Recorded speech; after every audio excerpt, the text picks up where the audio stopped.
The topic of today's video lecture is spin dependence of neutron-proton scattering and determination of phase shift. तो जब भी neutrons की proton के द्वारा scattering कराई जाती है तो जो स्कैटर्ड वेव है और जो इंसिडेंट वेव है दोनों में एक फेज शिफ्ट डेवलप होता है डेल्टा एल। और ये फेज शिफ्ट किस वजह से होता है? क्योंकि न्यूट्रॉन और प्रोटॉन के बीच में जो पोटेंशियल न्यूक्लियर फोर्स लगता है उसकी वजह से, फोर्स की वजह से पोटेंशियल होगा, पोटेंशियल की वजह से स्कैटर्ड वेव और इंसिडेंट वेव में एक फेज शिफ्ट प्रोड्यूस होता है। तो अगर हमें पोटेंशियल पता है तो हम फेज शिफ्ट की जानकारी ले सकते हैं एंड वाइस वर्सा ऑल्सो। अगर हमें फेज शिफ्ट पता है तो हम पोटेंशियल की जानकारी मिल सकती है हमको। So the phase shift delta L is developed in the scattering process due to the presence of potential. Therefore, it means the phase shift may be evaluated by knowing the nature of the potential. Neutron proton के बीच में जो potential लग रहा है उसके nature से अगर पता है तो हम फेज शिफ्ट पता कर सकते हैं, और अगर फेज शिफ्ट पता है तो हम पोटेंशियल के बारे में जानकारी निकाल सकते हैं। ठीक है, तो हम एक केस लेके चलते हैं, केस की स्टडी करते हैं जिसमें जो इंसिडेंट न्यूट्रॉन्स हैं वो लो एनर्जी इंसिडेंट न्यूट्रॉन्स हैं या एस वेव स्कैटरिंग की स्टडी करते हैं हम। तो for a rectangular potential well, जो पोटेंशियल है बिटवीन न्यूट्रॉन एंड प्रोटॉन उसको स्क्वायर वेल या रेक्टेंगुलर टाइप का पोटेंशियल वेल लेते हैं। इस वेल की जो डेप्थ है ये V0 एज्यूम की है। The radial Schrodinger equation for S wave scattering में be written as, S wave scattering के लिए जो श्रोडिंगर इक्वेशन है within the well when R is less or equal to R0, तो विद इन द वेल जो potential होगा minus V0 होगा। तो जो Schrodinger equation, radial Schrodinger equation में उसमें ये आता है E माइनस VR, तो माइनस VR की जगह माइनस V0 सब्स्टिट्यूट करेंगे तो minus into minus plus V0 मिलेगा। तो ये d2UR upon dr square plus m upon h cross square E plus V0 UR is equal to 0। ये रेडियल श्रोडिंगर इक्वेशन है विद इन दी वेल जिसकी depth है V0 and outside the well potential is 0। तो ये potential 0 रख देंगे तो ये एक्सप्रेशन होगी हमारी u d2UR upon dr square m upon x cross E UR is equal to 0. This equation is outside the potential well, यानी when R is greater than R0. इसके अलावा जैसा हमने शुरू में ही लिया है एस वेव स्कैटरिंग यानी low energy neutron proton scattering. जब low energy neutron proton scattering consider कर रहे हैं हम, इसका मतलब जो एनर्जी है E of the incident neutrons is very low.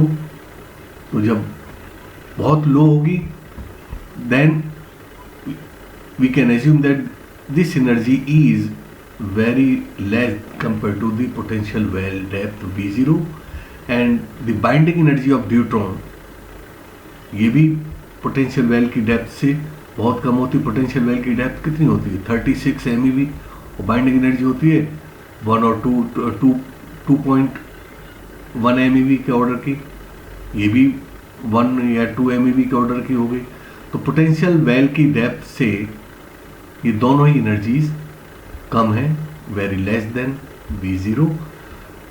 तो in this case, in case of low energy neutron proton scattering, energy E is very much smaller than the depth of the potential well, and binding energy W is also very less than V0। ये neutron के case में हम देख चुके हैं।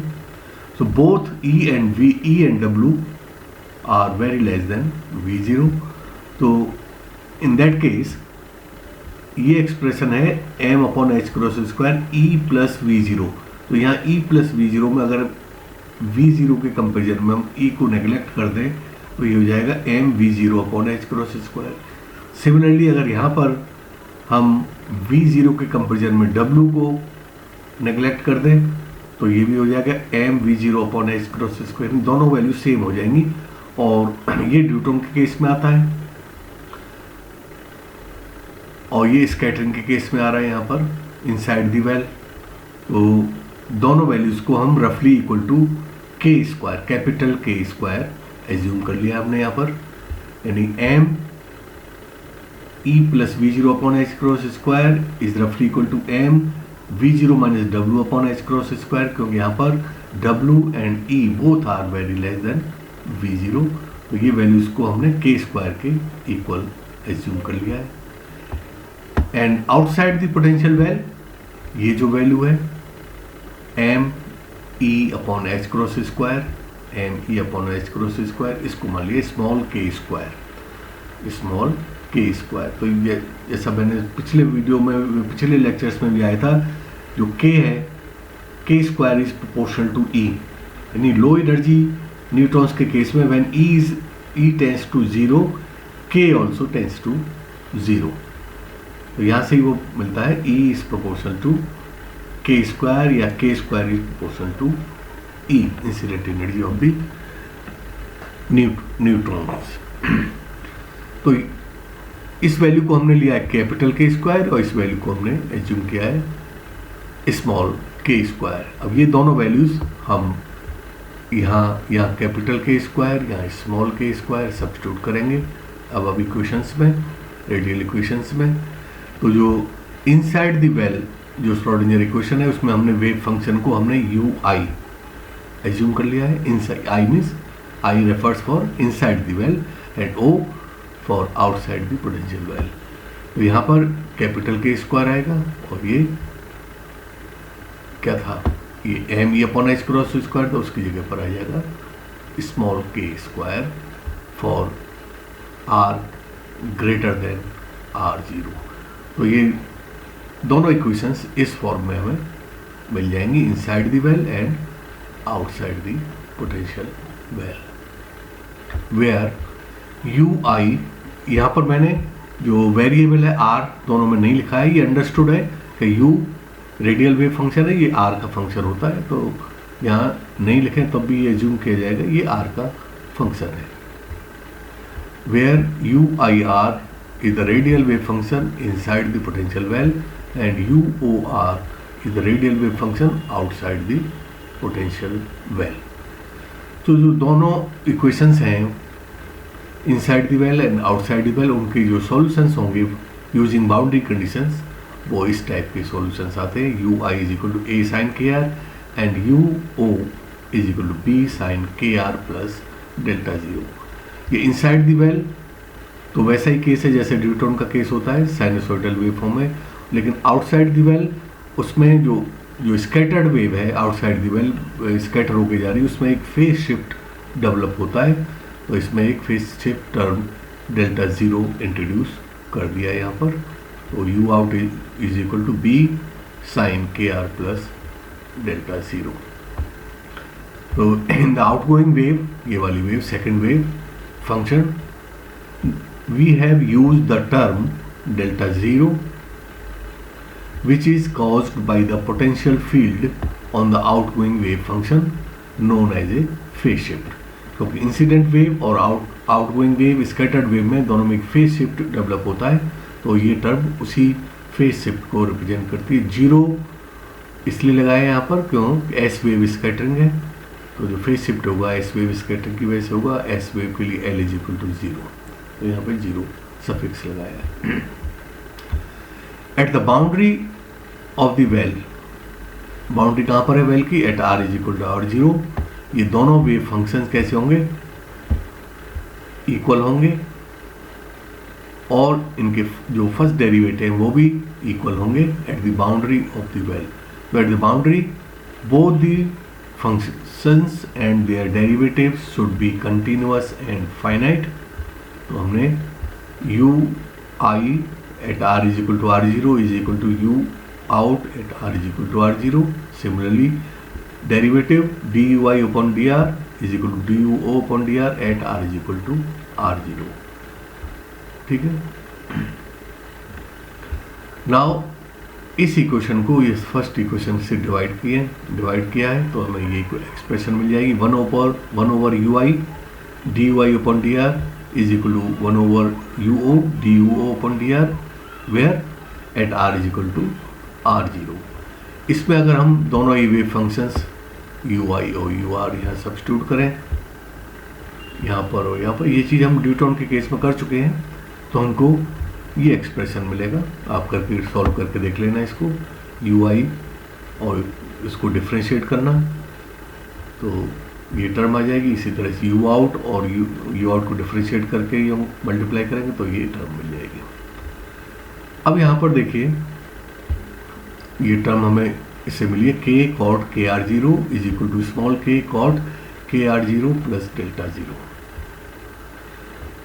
In case of neutron-proton scattering, one can assume that inside the well, the wave function is not much different from the deuteron wave function. जो inside the wave square well है, ये wave function वैसा ही है जैसा deuteron के case में हमने देखा था, a sin k r, यही wave function वहाँ आता था. तो ड्यूट्रॉन के केस में हमने ये इवेल्युएट किया था k cot k r zero is equal to minus alpha. ये टर्म आप ड्यूट्रॉन का केस, ड्यूट्रॉन की फर्स्ट यूनिट के नोट्स उठा के देख लेना, तो वहाँ पर ये K cot K R zero की वैल्यू थी minus alpha, where alpha is equal to square root M W upon H cross square. तो यहाँ पर जो के कॉट के आर जीरो है उसकी जगह पर हम सब्स्टिट्यूट कर देंगे माइनस एल्फा. ठीक है. तो यहाँ पर माइनस एल्फा सब्स्टिट्यूट करेंगे तो हमें मिल जाएगा K cot K R zero plus delta zero, K cot K R zero plus delta zero is equal to minus alpha. इसका इन्वर्स कर लें तो कॉट का इन्वर्स हो जाएगा tan K R zero plus delta zero is equal to minus K upon alpha, minus K upon alpha. ये value आ जाएगी इस एक्सप्रेशन से. ठीक है. तो now in case of low energy neutron scattering